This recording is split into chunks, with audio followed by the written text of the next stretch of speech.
مرحبا جميعا. إذن الأوعية الدموية للأورام في سرطانات الرئة. هكذا يحدث نمو الورم في سرطانات الرئة. هناك أنواع مختلفة من الأوعية الدموية للأورام التي يمكن أن تحدث. واحدة من أكثر الطرق شيوعا تسمى التكون الوعائي الجديد أو تولد الأوعية. تولد الأوعية يعني تكوين أوعية دموية جديدة.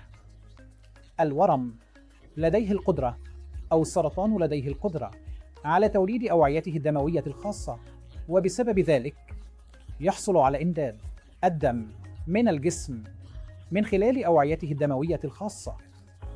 هذه واحدة من أكثر الطرق شيوعاً التي يمكن من خلالها توليد تأثير الأوعية الدموية. الطرق الأخرى التي يمكن أن يقوم بها بتكوين الأوعية الدموية هي عن طريق استمداد الدم من الأعضاء الطبيعية القريبة من الرئة، وكأنه طفيلي يمكنه الالتصاق بها وأخذ كل إمدادات الدم، لأن الدم مهم جداً للتغذية والنمو بنفسه. الطريقة الأخرى التي يحدث بها التكون الوعائي هي عن طريق تآكل أو غزو الأوعية الدموية الموجودة وأخذ الدم منها. ثم التقنية الأخرى هي جعل الأوعية الدموية شديدة التسرب. لا تستطيع الأوعية الدموية الاحتفاظ بالدم ولا تستطيع حمل الدم. يجعلها شديدة المسمية أو شديدة التسرب، ويأخذ كل التغذية التي من المفترض أن تذهب إلى البنى الطبيعية، ومن ثم يحدث النمو.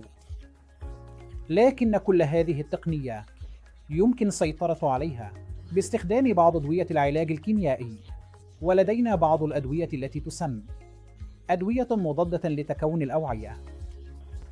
هذه أدوية مستهدفة تستهدف في الواقع التوعية الدموية وتكوين الأوعية الجديدة وتكون الأوعية.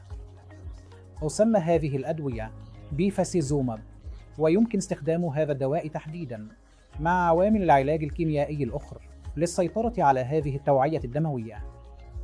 شكراً لك.